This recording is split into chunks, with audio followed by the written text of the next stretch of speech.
السلام علیکم. د هرې زمانې خپل فرعون، خپل ظالم، خپل ډیکټیټري او بیا داغه انجام دومره بد شي او د دې واقعیاتو نه کتابونه ډک دي، خو بدقسمتۍ نه زمونږ نه وي چې بیا کم خلک راځي هغه چې کم له فرعونان شي، ظالمان شي، ډیکټیټران شي، هغې خبرو نه عبرت نالي.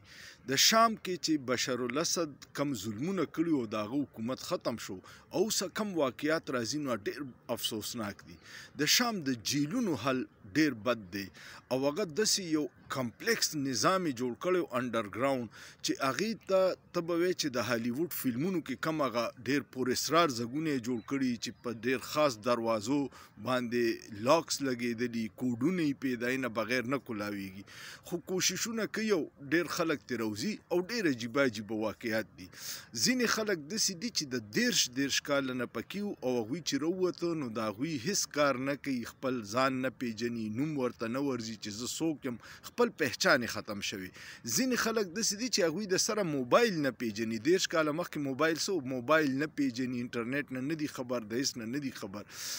ډېر خلک پکې داسې دي، یو جینۍ وه د یونیورسټۍ کې به یې احتجاج کړی، هغه یې جیل ته اچولې وه او اوس د 3 بچو سره راووته او هغه وایي چې دا 3 واړه بچي ما ته پته نشته چې د پلاران څوک دي، ځکه زه به یې بوتلم، استعمال به کړم اهلکارو او بیا به یې راوستم. او د هغې بچي چې اوس د 10 کالو، 8 کالو، 12 کالو بچي دي، هغه بچي د سره نور نه دي لیدلې، د سره سبزه نه ده لیدلې، ونې نه دي لیدلې، موټر یې نه دي، دنیا د هېڅ نه هم ورسره په اتاخانه کې. یو کس چې آزاد شو نو هغه دا ووي چې ولې صدام حسین د بشر الاسد پلار یادو، جنرال اسد د هغه حکومت ختم کو، مړې کو، نو موږ آزاد شو. اته دا هم پته نه وه چې دنیا کې څومره تبدیلیانې راغلي او صدام حسین په خپله مړ شوی.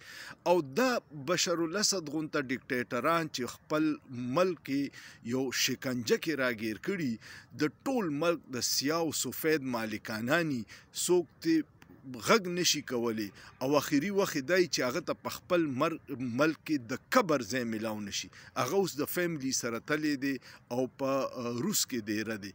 نو دغسې د ټولو ډیکټیټرانو او ظالمانو له پکې عبرت دی، خو بدقسمتي دا ده چې د چا سره اختیار او اقتدار راشي هغه ظالم هم شي، فرعون هم شي او ډیکټیټر هم شي. نو دغه رویې دي دنیا کې چې څو پورې انسانیت له توجه نه ورکړې او موږ د بل د ښېګړې خیالونه کو، دنیا کې امن نشي راتلی. او بس الله دې په ټولو رحم وکړي.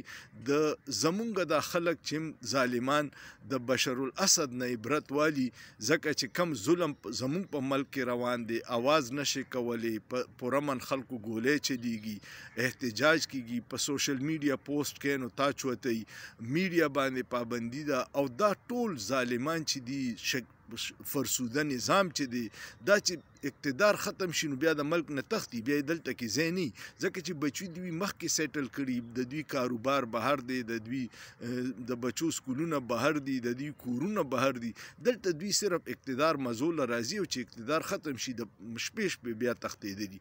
نو دغه د ډیکټیټرانو انجام دی.